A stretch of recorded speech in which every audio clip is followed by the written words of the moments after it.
ಇಲ್ಲಿ 1000 ಲೀಟರ್ಗೆ ಏನ್ ಬೇಕಾಗಿದೆ ಅಷ್ಟು ಐಟಮ್ಸ್ ಅನ್ನ ರೆಡಿ ಮಾಡಿದ್ವಿ. ಈ 1000 ಲೀಟರ್ ದಶಕವನ್ನ ರೆಡಿ ಮಾಡ್ತಾ ಇದೀವಿ.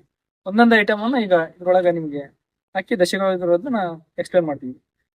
ನಮಸ್ಕಾರ, ನಮ್ಮ ಹೆಸರು ಬಸವರಾಜ್ ಅಂತ. ನಾವು ಇವತ್ತು ಗುಡಾಳ ಗ್ರಾಮದಲ್ಲಿ ಇಲ್ಲಿ ಕಲೇಶಣ್ಣ ಅವ್ರ ಪ್ಲಾಟ್ ಅಲ್ಲಿ ಇದೀವಿ. ಇವತ್ತು ಕಲೇಶಣ್ಣ ಅವರಿಗೆ ಪ್ಲಾಟ್ಗೆ ಈಗ ದಶಗವ್ಯವನ್ನ ರೆಡಿ ಮಾಡಿಸ್ತಾ ಇದೀವಿ. ಯಾಕಂದ್ರೆ ಒಂದು 1000 ಲೀಟರ್ ಟ್ಯಾಂಕ್ ಇದೆ ಇದು. ಈ 1000 ಲೀಟರ್ ಟ್ಯಾಂಕಿಗೆ ಅವ್ರದ್ದು ಈಗ ಪ್ಲಾಟಿಗೆ ಏನಂತೆಲ್ಲ ದಶಗವ್ಯ ರೆಡಿ ಮಾಡ್ತಾ ಇದೀವಿ. ದಶಗವ್ಯ ಬೇಕಾದಂತ ಐಟಮ್ಸ್ಗಳು ಅಷ್ಟು ನಿಮ್ಮ ಇಲ್ಲಿ ಅವೆಲ್ಲ ಈಗ ತೋರಿಸ್ತಾ ಇದೀವಿ. ಇಲ್ಲಿ 1000 ಲೀಟರ್ಗೆ ಏನ್ ಬೇಕಾಗಿದೆ ಅಷ್ಟು ಐಟಮ್ಸ್ ಅನ್ನ ರೆಡಿ ಮಾಡಿದ್ವಿ. ಈ 1000 ಲೀಟರ್ ದಶಗವ್ಯವನ್ನ ರೆಡಿ ಮಾಡ್ತಾ ಇದೀವಿ. ಒಂದೊಂದು ಐಟಮ್ ಅನ್ನ ಈಗ ಇದ್ರೊಳಗೆ ನಿಮ್ಗೆ ಹಾಕಿ ದಶಗವ್ಯ ಇರೋದನ್ನ ಎಕ್ಸ್ಪ್ಲೇನ್ ಮಾಡ್ತೀವಿ.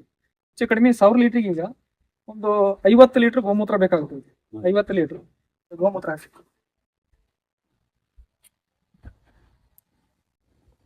ಬೆಲ್ಲ ನಿಮ್ಗೆ ಇದು ಟೋಟಲ್ 10 ಕೆಜಿ ಇದೆ ಬೆಲ್ಲ. ಡ್ರಮ್ಮಿಗೆ 2 ಕೆಜಿ ಹಂಗ ಮಿನಿಮಮ್ 2 ಕೆಜಿ ಹಾಕ್ಬೇಕು. ಡ್ರಮ್ಮಿಗೆ 10 ಕೆಜಿ ಬೆಲ್ಲ ಹಾಕ್ತಾ ಇದೀವಿ. ಈಗ ಇದು ಬೆಲ್ಲ ಹಾಕೋ ಉದ್ದೇಶ ಏನಪ್ಪಾ ಅಂದ್ರೆ ಇದರಲ್ಲಿ ನಿಮ್ಗೆ ಬೆಲ್ಲದೊಳಗೆ ಈಗ ಭೂಮಿ ಒಳಗೆ ಈಗ ಇದ್ರೊಳಗೆ ಜೀವಾಣುಗಳು ಡೆವಲಪ್ಮೆಂಟ್ ಆಗ್ಲಿಕ್ಕೆ ಅದಕ್ಕೆ ಬೆಲ್ಲದ ಅವಶ್ಯಕತೆ ಇರುತ್ತೆ. ಹಂಗಾಗಿ ಪ್ರತಿಯೊಂದು ಈಗ ನಾವೇನು ಕಲ್ಚರ್ ರೆಡಿ ಮಾಡ್ತೀವಿ ಎಲ್ಲದಕ್ಕೂ ಬೆಲ್ಲದ ಮೇನ್ ಬೇಕಾಗುತ್ತೆ. ಹಾಗಾಗಿ 10 ಕೆಜಿ ಬೆಲ್ಲನ ಈಗ 1000 ಲೀಟರ್ ಟ್ಯಾಂಕಿ ಹಾಕಿ ಇದ್ರ ಜೊತೆಗೆ ಈಗ ಈಗ 1000 ಲೀಟರ್ ಇದಕ್ಕೆ 50 ಕೆಜಿ ಸಗಣಿ, 2 ಕೆಜಿ ತುಪ್ಪ, ಆಕಳ ತುಪ್ಪ ಮತ್ತೆ ಜೇನುತುಪ್ಪ ಎರಡನ್ನು ಕಲಸಿ ರೆಡಿ ಮಾಡಿ ಇಡಲಾಗಿದೆ ಸಗಣಿಯನ್ನ. ಅದನ್ನ ಆಮೇಲೆ 2 ದಿನ ನಂತರ ಹಾಕ್ತಿವಿ. ಯಾಕಂದ್ರೆ 2 ದಿನ ಮುಂಚೆ ಮಾಡ್ಬೇಕಾಯ್ತು ಇವರು. 2 ದಿನ ಅದು ಬೆಲ್ಲದಲ್ಲಿ ಇದ್ರಲ್ಲಿ ಮಿಕ್ಸ್ ಆಗ್ಬೇಕಾಗುತ್ತೆ ಸಗಣಿಯಲ್ಲಿ. ಆಮೇಲೆ ನಂತರ ಇದಕ್ಕೆ 50 ಕೆಜಿ ಸಗಣಿಯನ್ನ ಹಾಕ್ಬೇಕಾಗುತ್ತೆ 2 ದಿನ ಬಿಟ್ಟು. ಅದ್ರ ಜೊತೆಗೆ ಈಗ ಹಾಲು ಟೋಟಲ್ 10 ಲೀಟರ್ ಹಾಲು ಹಾಕ್ತಾ ಇದೀವಿ ಇದಕ್ಕೆ.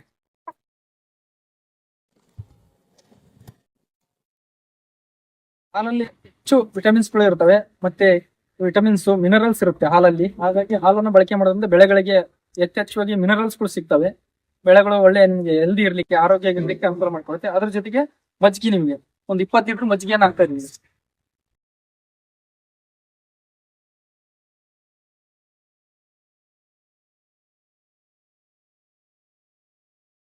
ಅದ್ರ ಜೊತೆಗೆ ಮೊಸರು ಒಂದು ಡ್ರಮ್ಮಿಗೆ 200 ಲೀಟರ್ ಬ್ಯಾರ್ಲಿಗೆ ಆದ್ರೆ 3 ಕೆಜಿ ಮೊಸರು ಬೇಕಾಗುತ್ತೆ.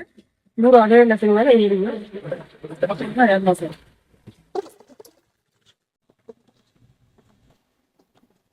ಇದರಲ್ಲಿ ಹೆಚ್ಚು ಬ್ಯಾಕ್ಟೀರಿಯಾಗಳು ಇರುತ್ತೆ ಮೊಸರಲ್ಲಿ. ನಿಮಗೆ ಭೂಮಿ ಒಳಗೆ ಕೆಲಸ ಮಾಡೋಂಥ ಬ್ಯಾಕ್ಟೀರಿಯಾಗಳು ಬಹಳ ಯಥೇಚ್ಛವಾಗಿ ಮೊಸರಲ್ಲಿ ಸಿಗುತ್ತೆ ನಿಮಗೆ, ಹುಳಿ ಮೊಸರು. ಅದ್ರ ಜೊತೆಗೆ ನಿಮಗೆ ಎಳ್ನೀರು ಒಂದು ಡ್ರಮ್ಮಿಗೆ 1ರಿಂದ 2 ಲೀಟರ್ ಎಳ್ನೀರು ಬೇಕಾಗುತ್ತೆ 200 ಬ್ಯಾರ್ಲಿಗೆ. ಇದಕ್ಕೆ ಇವರು ಈಗ 5 ಲೀಟರ್ ಎಳ್ನೀರು ಹಾಕಿದ್ದಾರೆ. ಈಗ ಎಳ್ನೀರು ಕೂಡ ಹಾಕ್ತಾ ಇದೀವಿ. ಅದಕ್ಕೆ ವೇಸ್ಟಿಗೆ ಕಂಪೋಸ್ ಇರುತ್ತೆ. ಇದು 200 ಲೀಟರ್ಗೆ 2 ಬಾಟಲ್ ಅಂತ ಹಾಕ್ತಾ ಇದೀವಿ. ಟೋಟಲ್ ಇದಕ್ಕೆ 1000 ಲೀಟರ್ಗೆ ಅಲ್ಲಿ 10 ಬಾಟಲ್ ಅನ್ನು ಹಾಕ್ತಾ ಇದೀವಿ. ಪಪ್ಪಾಯಿ ಹಣ್ಣು ಪೇಸ್ಟ್ ಅನ್ನ ಮಾಡಿಬಿಟ್ಟು ಪಪ್ಪಾಯಿ ಹಣ್ಣನ್ನ ಹಾಕ್ತಾ ಇದೀವಿ ಇದಕ್ಕೆ. ಒಂದು ಡ್ರಮ್ಮಿಗೆ ಇದಕ್ಕೆ 200 ಲೀಟರ್ ಬ್ಯಾರ್ಲಿಗೆ 2 ಕೆಜಿ ಪಪ್ಪಾಯಿ ಬೇಕಾಗುತ್ತೆ, 2ರಿಂದ 3 ಕೆಜಿ. ಇವ್ರಿಗೀಗ ಟೋಟಲ್ 15 ಕೆಜಿ ಪಪ್ಪಾಯಿ ಇದೆ. ಟೋಟಲ್ 1000 ಲೀಟರ್ ಟ್ಯಾಂಕಿಗೆ ಪಪ್ಪಾಯಿ ಹಾಕ್ತಾ ಇದೀವಿ. ಇದರಲ್ಲಿ ಇರ್ತಕ್ಕಂಥ ಎಲ್ಲಾ ಮಿನರಲ್ಸ್ಗಳು, ಪಪ್ಪಾಯಿ ಒಳಗೆ ಇರ್ತಕ್ಕಂಥ ಎಲ್ಲ ವಿಟಮಿನ್ಸ್, ನೈಟ್ರೋಜನ್ ಎಲ್ಲ ಇದರಲ್ಲಿ ಸಿಗುತ್ತೆ. ಜೊತೆಗೆ ಬಾಳೆಹಣ್ಣಿನ ಪೇಸ್ಟ್, ಇದ್ರ ಜೊತೆಗೆ ಬಾಳೆಹಣ್ಣಿನ ಪೇಸ್ಟ್ ಅನ್ನ ಈಗ ಒಂದು ಬ್ಯಾರ್ಲಿಗೆ 1 ಕೆಜಿ ಇಂದ 2 ಕೆಜಿ ಬಾಳೆಹಣ್ಣಿನ ಪೇಸ್ಟ್ ಅನ್ನ ಹಾಕ್ಬೇಕಾಗುತ್ತೆ. ಅದರಂತೆ ಇವರು 10 ಕೆಜಿ ಈಗ ಬಾಳೆಹಣ್ಣಿನ ಪೇಸ್ಟ್ ಅನ್ನ ಇದರಲ್ಲಿ ಬಾಳೆಹಣ್ಣಿನಲ್ಲಿ ಅತಿ ಹೆಚ್ಚು ಪೊಟ್ಯಾಶ್ ಅಂಶ ಜಾಸ್ತಿ ಇರುತ್ತೆ ಬಾಳೆಯಲ್ಲಿ. ಈ ಪೊಟ್ಯಾಶ್ ಬೆಳೆಗಳಿಗೆ ಬೇಕಾದಂತ ನ್ಯಾಚುರಲ್ ಪೊಟ್ಯಾಶ್ ಅನ್ನ ರಿಲೀಸ್ ಮಾಡ್ಕೊಡ್ತೀವಿ. ಬ್ಯಾಕ್ಟೀರಿಯಾಗಳೆಲ್ಲ ವೃದ್ಧಿ ಆಗುತ್ತೆ. ಇದು ದಶಗವ್ಯ ಈಗ ಮುಗಿತು. ಇದ್ರ ಜೊತೆಗೆ ಪೋಷಕಾಂಶಗಳು ಭೂಮಿ ಇದ್ರೊಳಗ ಪೋಷಕಾಂಶಗಳು ರೈಸ್ ಆಗ್ಲಿಕ್ಕೆ ಕೆಲವೊಂದು ಹಿಟ್ಟುಗಳನ್ನ ಹಾಕ್ತಾ ಇದೀವಿ. ಈಗ ದ್ವಿದಳ ಧಾನ್ಯದ ಹಿಟ್ಟು, ಮತ್ತೆ ಏಕದಳದ ಧಾನ್ಯ ಮತ್ತು ಎಣ್ಣೆಕಾಳು ಹಿಟ್ಟುಗಳನ್ನು 3 ಹಿಟ್ಟುಗಳನ್ನ ಇದ್ರ ಜೊತೆಗೆ ಮತ್ತೆ ಮಿಕ್ಸ್ ಮಾಡೋದ್ರಿಂದ ಪೋಷಕಾಂಶ ಜಾಸ್ತಿ ಆಗುತ್ತೆ. ನಿಮ್ಗೆ ಈಗೇನು ದ್ವಿದಳ ಧಾನ್ಯದಲ್ಲಿ ಇರ್ತಕ್ಕಂಥ ಪೋಷಕಾಂಶಗಳು ಬೇರೆ ಇರ್ತವೆ, ಏಕದಳದಲ್ಲೇ ಪೋಷಕಾಂಶಗಳು ಬೇರೆ ಇರ್ತವೆ, ಎಣ್ಣೆಕಾಳಿನೊಳಗೆ ಬೇರೆ ಒಂದು ಅಂಶ ಇರುತ್ತೆ. ಆ ಎಲ್ಲವುಗಳನ್ನು ಇದನ್ನ ಮಿಕ್ಸ್ ಮಾಡೋದ್ರಿಂದ ಮತ್ತೆ ಇದ್ರ ಜೊತೆಗೆ ಮತ್ತೆ ಪೋಷಕಾಂಶ ಜಾಸ್ತಿ ಆಗುತ್ತೆ. ಇವತ್ತು ಮೈಕ್ರೋಬಲ್ ಆಕ್ಟಿವಿಟಿಗೆ ದಶಗವ್ಯ ಕೆಲಸ ಮಾಡುತ್ತೆ. ಇದು ಪೋಷಕಾಂಶ ಈಗೆಲ್ಲ ಒಂದು 3ರಿಂದ 4, 5 ತರದ್ದು ಎಲ್ಲಾ ತರದ್ದು ಮಿಕ್ಸ್ ಮಾಡಿದ್ರೆ ಹಾಕಿದ್ದಾವೆ ಹಿಟ್ಟು. ಈ ಹಿಟ್ಟಿನ ಪ್ರಮಾಣ ಏನಪ್ಪಾ ಅಂದ್ರೆ ಒಂದು ಡ್ರಮ್ಮಿಗೆ 3ರಿಂದ 4 ಕೆಜಿ ಬೇಕಾಗುತ್ತೆ.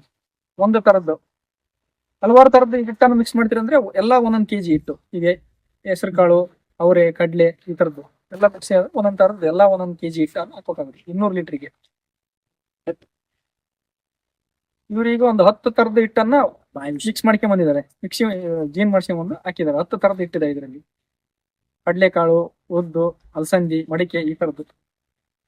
ಈ ರೀತಿಯಾಗಿ ಎಲ್ಲವನ್ನು ಈ ತರ ಮಿಕ್ಸ್ ಮಾಡ್ಕೊಂಡು ಇದನ್ನ ಒಂದು 20 ದಿನಗಳನ್ನ ನೀವು ಡೈಲಿ ಬೆಳಗ್ಗೆ ಮತ್ತೆ ಸಾಯಂಕಾಲ ಮಿಕ್ಸ್ ಮಾಡ್ಬೇಕಾಗುತ್ತೆ ಕ್ಲೀನಾಗಿ 20 ಡೇಸ್. ಅದ ನಂತರ ಇದು ಬಳಕೆಗೆ ಅರ್ಹವಾಗುತ್ತೆ. ಅಲ್ಲಿವರೆಗೂ ನೀವು ಏನಂತಾರೆ 20 ದಿನ ಇದನ್ನ ಕ್ಲೀನಾಗಿ ಮಿಕ್ಸ್ ಮಾಡಿ ಆಮೇಲೆ ಮಾರ್ಗದರ್ಶಕರ ಸಲಹೆ ಮೇರೆಗೆ ಇಂಜೆಕ್ಷನ್ ತಗೊಂಡು ಅದನ್ನ ಭೂಮಿ ಒಳಗೆ ಅಪ್ಲಿಕೇಶನ್ ಹೋಗುತ್ತೆ. ಹಾಕ್ಬೇಕಾದ್ರೆ ಎಲ್ಲ ಫುಲ್ ಹಸಿ ಇರ್ಬೇಕಾಗುತ್ತೆ.